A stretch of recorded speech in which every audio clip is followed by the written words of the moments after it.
پہلا سوال، حضرت آدم علیہ السلام کی عمر کتنی تھی؟ تو جواب ہے پورے 1000 سال۔ دوسرا سوال، آپ صلی اللہ علیہ وسلم کا اسم گرامی کس صورت میں آیا ہے؟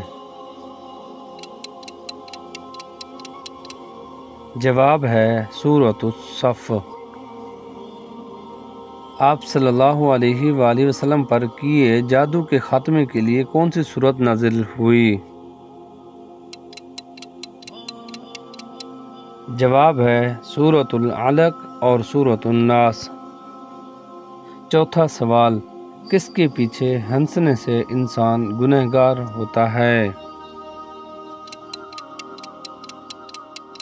جواب ہے جنازے کے پیچھے۔